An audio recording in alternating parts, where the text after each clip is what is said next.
I'm WG. The patch notes for our official Season 2 pre-season launch are out. So this is going to be the 3 weeks leading up to the big Season 2 on the 4th of February. We have everything that's coming in the update for tomorrow, and we'll be going through it one by one, and I'll be obviously giving you my opinions alongside as always. And yeah, we have the end of Galactic Disaster Season 1. The Galactic Disaster will come to an end. With it ending, the story will be moved into Act 2. You can proceed with Act 2 of the story after clearing Act 1, meaning that the story will stay. Even for new players or for those of you that haven't been able to finish off the entire story, the story will just be moved into Act 2 of the story, allowing you to replay that, still get the rewards and experience the story for yourself. Then also from the Chaos Laboratory 0 will be added to the codex. All exploration progress and rewards earned during the season will be retained, meaning that you don't have to re-explore the planet to get the exploration notes. Until the start of Galactic Disaster Season 2, the effect that guarantees the appearance of Dimensional Tunnel will remain active.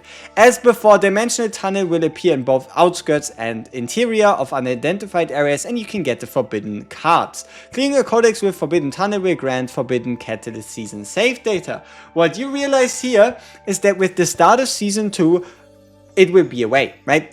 Only for the duration of the pre-season will you be able to play Dimensional Tunnel on all these planets. After that, the Dimensional Tunnel should move to being, Lab 0 exclusive, you could say, according to what it shows here. Then we have ourselves the new content, the Spiral Tower of Screams. Important to note here is that they did say they were going to give us 150 floors. They weren't quite able to do so, and as compensation, they sent over some gems, improved some event rewards and the like. So for now, we will be getting 50 floors of the tower. You need to be level 45 to unlock it, and it will be in the simulation as the Tower of Screams. Important here to note as well, on week 1, day 1, you will be able to play the first 25 stages, and then on week 2 you'll unlock stages 26 to 50. As kind of like a reference, you see level 1 starting at level 30. The enemy level for the enemies past level 26 is going to be, I believe it was 95, and the enemy level for the waves 46 to 50 is going to be 135, so 5 higher than, for example, difficulty 11 of Lab 0. So, yeah, beta version up to 50. The enemies always have perma weakness, meaning they'll be rainbow weak, and any combatant will deal the extra tenacity, the extra damage regardless of attributes. And on normal floors you may freely change information, and rewards are granted upon clearing each floor. The you may attempt the Spiral Tower of Screams up to 5 times per week, and an attempt is only consumed upon a clear. Consumed attempts reset every Sunday at 18 UTC. After clearing all floors, you may challenge the tower without restrictions. So once you've made it through your attempts, you can then just replay the stages with as many teams and different variants as you want, potentially also hunting for these kind of like stickers that were mentioned as rewards here as well. The Spiral Tower of Screams will be added as a permanent content upon the official release. All existing clear records and records and reward acquisition data will be reset. So once we get that update, moving from 50 to 150 floors, we'll also get some gems, some upgrade materials, experience, and also potential and upgrade material reward replacement items. Here you can have a look at the whole list. There also seems to be a discrepancy. You can see there is 120, here it says 60, so we'll have to see what it actually ends up being, but at the end of the day, it's free rewards. Next up, we have the event, the Galactic News Network. You remember too how before Season 1 started, we had this will be there as well, and it will give us, I guess you could say, 7 hints towards the Season 2, and then it also will reward us with gems for each day, and then an additional gem bonus for sharing this event as a whole, meaning that you'll be in total getting 450 gems right there as well. Then also there will be a new event called the Guardian of the Ark, once again launching underway. And yeah, every time you do a policy, you get a point. After 40 policies, you get the full reward. Full reward is going to be 60, 120, 200, 280, 360, 480 gems on top as well, meaning an additional 3 summons. Then also the emergency rescue protocol starting after the maintenance, giving you 10 standard summons over the duration of 7 days. And also starting from the maintenance, again the 2 times event with the 6 attempts, allowing you to also more comfortably farm, farm for NARJA, right? Farm for NARJA, get those materials if you haven't yet, especially in the potential department. Those are very expensive, so this is going to be nice.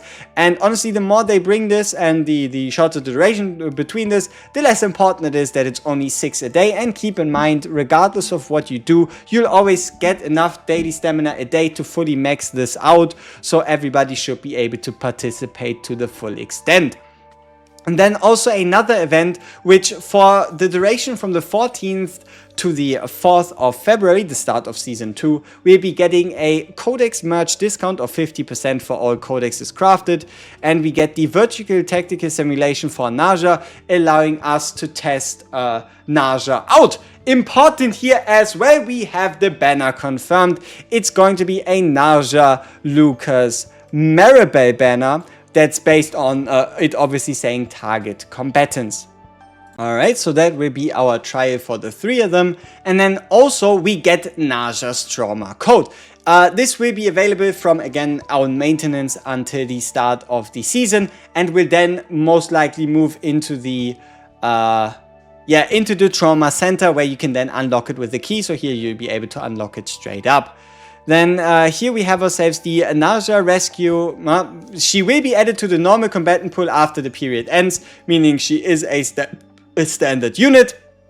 And also keep in mind, once again, the Combat Memory Archive memory code Serenial and also combat partner Peko will be removed upon this update starting. NARJA's messenger story will be added to Unigram, so you can now chat with her upon reaching 3, 13 and 15 in different messages. She is going to be having a attack stat of 458, but the most important part here is that she has a whole lot of defense, and that is at full. This is full affinity as well. She has 226 defense, 375 HP, 13% base crit chance. And that has to do with the fact that she gets the 10% from the potential, and she also gets a defense multiplier, 8% from potential as well. Once again, here we have her cards. We already discussed it in a prior video. If you want to go a bit more into detail, want to see all the epiphanies, want to see the partner, everything like that, it's in a video released before this one. You can check that one out. And but overall what she does is, she basically has a couple different playstyles. She can be a full-on healer, she can be a AP reducer, she can be a defense-based damage increaser, and she can be a basic attack buffer, as well as also potentially a tenacity damage taken increase source unit. What a mouthful. And then here ourselves we have the rescue radar for Gaia. Gaia is where we discussed before, but overall takeaway is if you had to make a choice between, let's say, E0 and E2 NARJA versus E0 and E0 for E0 for Gaia as well, I'd say NARJA Gaia over E2 NARJA. So you get a 8% defense increase, you get a 20% defense-based damage increase, and more importantly, once you use her special 6-cost card Mealtime, you apply a 20% damage increase to all allies. The ego skill Worm's Raw is also allowing you to deal damage and allowing you to draw a attack card, so you have some card draw sprinkled in there as well.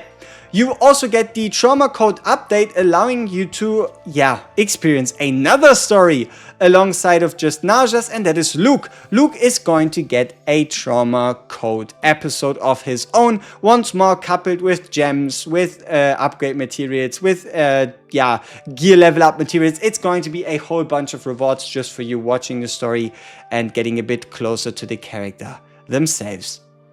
So, Next up, we have the Basin of Hyperspace, which gives you plus 30% defense-based damage for 1 turn upon using an attack card. And a restart feature will be added to the Basin of Hyperspace quick start menu, allowing you to get back into those fights quicker should you fail or not get the right hand. Now, something a lot of people of you have been looking for is the story skip feature. So the story skip option will be available even when viewing the story for the first time, meaning especially in the reroll department or early game department, if you're not as interested in the story, you'll blaze through this by any and all means. So it allows you to do skips will be unavailable in the following features: scenes transitions, battle start, branching points with 2 or more choices, or tutorial start. Makes you wonder if you can skip in the tutorial if I just yapped a bunch of bullshit. We'll have to see exactly how they determine the tutorial start. Huh?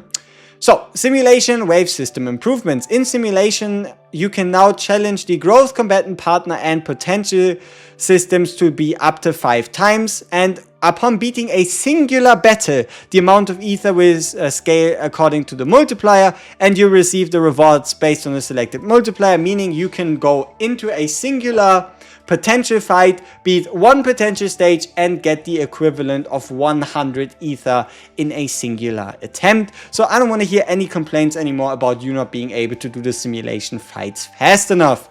Chaos Waypoint Loot Settlement added. So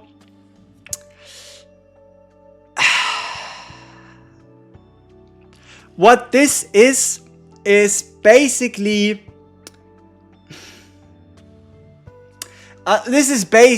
okay, so you go into a chaos run, you really don't have any time, like you have like 10 minutes in a week. Then what you can do here is you can go into a chaos run, you can make it to the very first waypoint and extract from the waypoint using one of your 4 weekly extraction tickets, allowing you to get some units, some traces of memory, and more importantly, character experience.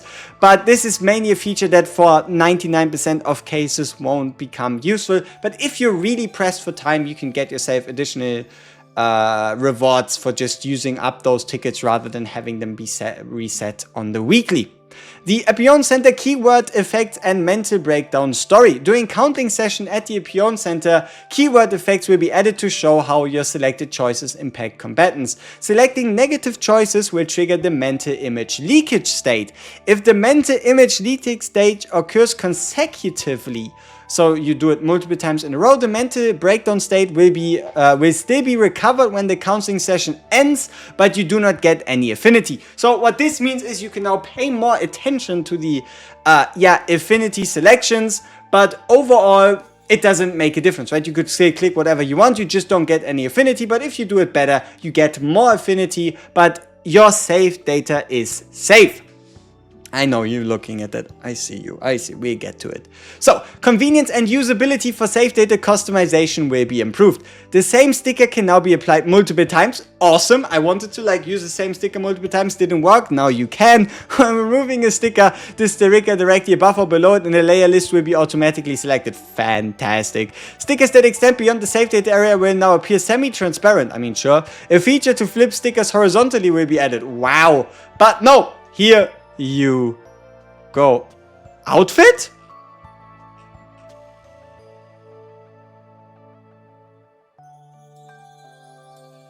I guess no, that's just the lobbies, but yeah. Car Wash Amir. Amir lobby is here. Car Wash Amir. She about to wash a lot of things, and yeah.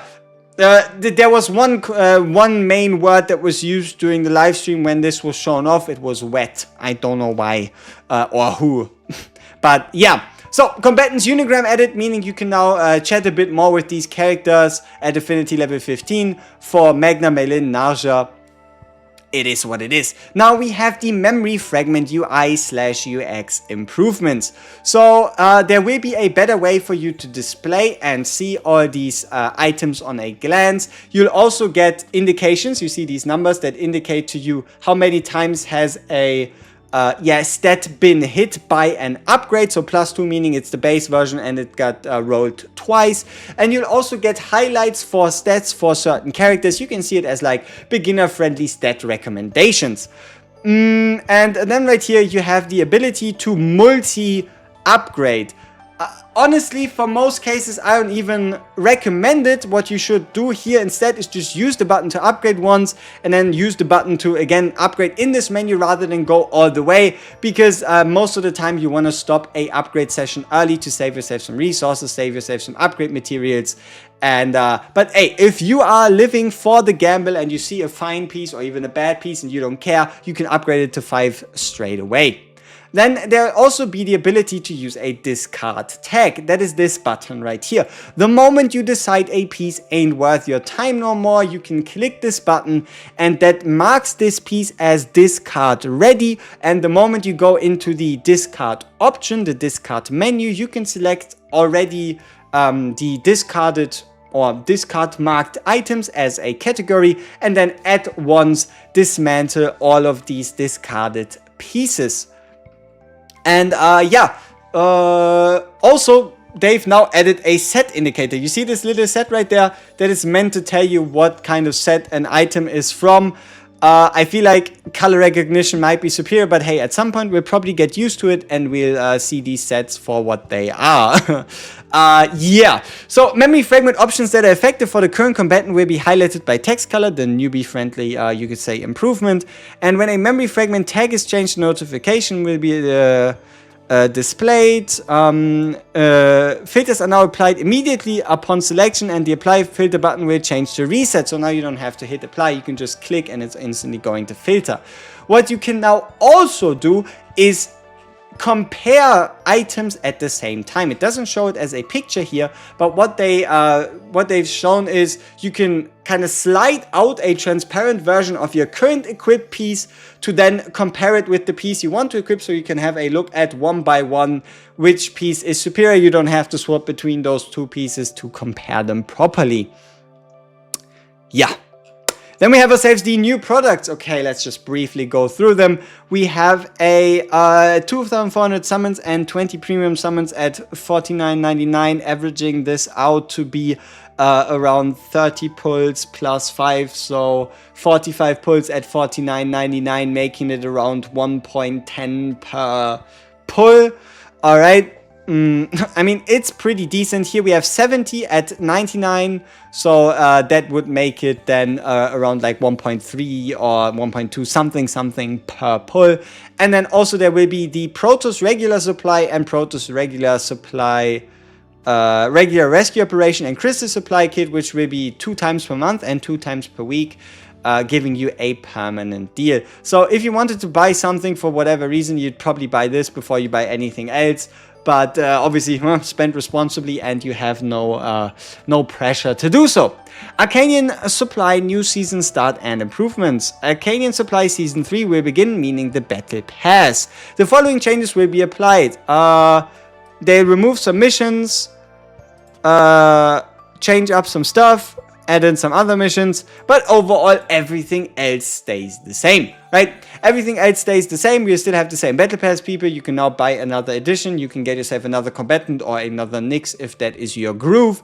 And then we have the additional retroactive distribution of Spectral Cubes. During the applicable period, if you obtained additional 5-star combatants after it already reached the stage through Omega Code or Rescue Merit, Spectral Cubes will be sent in the mail. So, yeah, if you did it between the 22nd of October and the 24th of December, you should now get your Spectral Cube sent through the mail. Now we are, actually getting quite close, but no, we are in the improvement section. QL improvement, zoom in and zoom out feature and vertical mode. Who would ever do anything with those? Clearly useless. The restart feature for the basin of hyperspace. The difficulty save function will be improved. Before the highest difficulty was saved, after the entered difficulty is saved, a background mute feature will be added to the PC client. Honestly, that's quite sweet, background muting. The method for adjusting animation speed in unidentified areas will be changed. Before speed up activated by long pressing the button, after speed up activated when the button is toggled. So there will now be a toggle to increase the animation speed in Chaos by 2 and 3 times for the Chaos manifestation and the codex. So you're going to be able to have a smoother, faster time through any Chaos stages. There's also a feature to set animation speed levels for unidentified areas will be added, right? That's the also with the toggle. When the speed up button is activated, you can adjust the speed to your desired level by using the control button, and animation speed settings are now shared between story and unidentified areas. Also there is no maximum display speed limit for bubble animation, so now you're just gonna be able to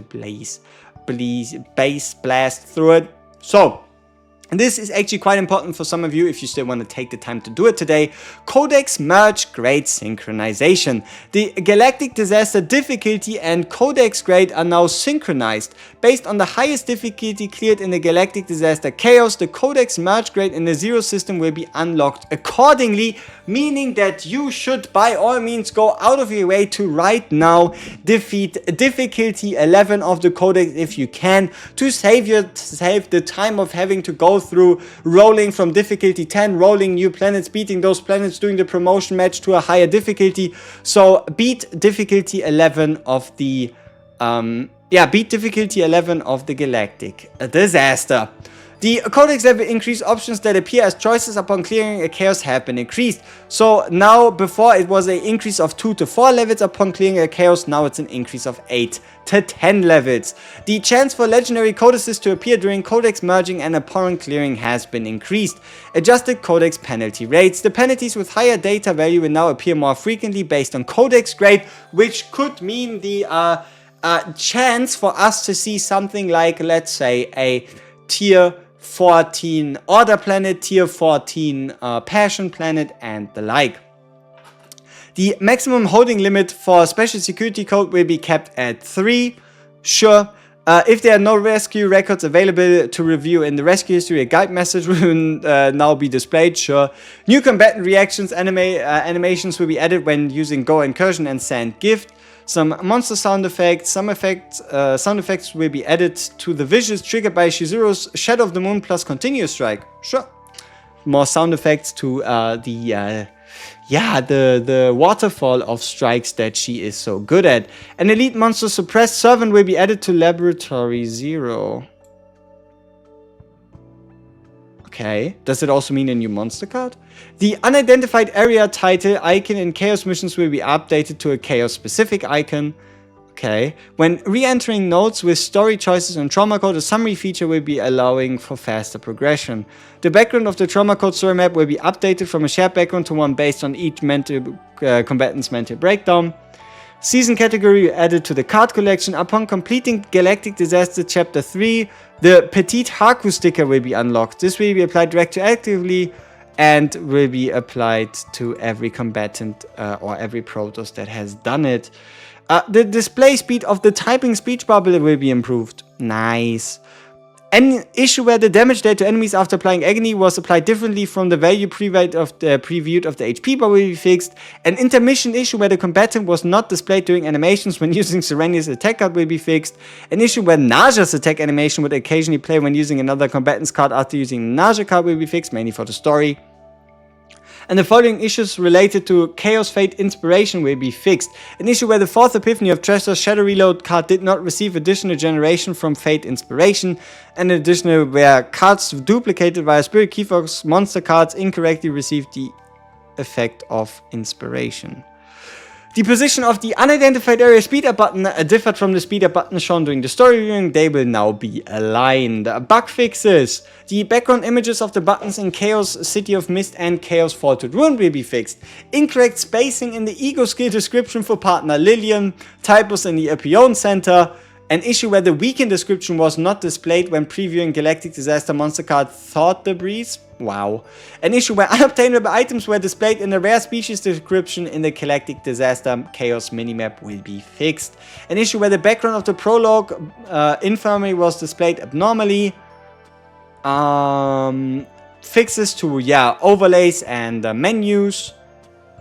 Nono's Minor adjustments have been made to Serenia's hair illustration. There is no way the devs watched our stream where we tried to figure out if Serenia had bunny ears or actual hair. That is so ridiculous. I love it. Alright. An issue where combatants marked as favorites in a Unigram were not displayed in Arc City excursion area under certain conditions will be fixed. An issue where NPC dialogue was displayed abnormally. An issue where the quantity of recruitment contract partner item obtained at the Arcadian supply level 30 was displayed as 0. Legendary recruitment via Chaos Fate acquisition. An issue where the variable intel effect was applied only to the second item. Okay, so it's now better. Game could occasionally become unplayable. Yep, that's good. Okay, that's nice. Picky palette at waypoint A and trauma code Haru will be removed. Oh no. An issue where animation speed would not deactivate in certain situations. Issue where the weakness attack text was not displayed for Peiko's ego skill Overclock Beacon. Adjustment for the abnormal save data. An adjustment will be applied to save data that exceeded the maximum allowable storage capacity due to an error.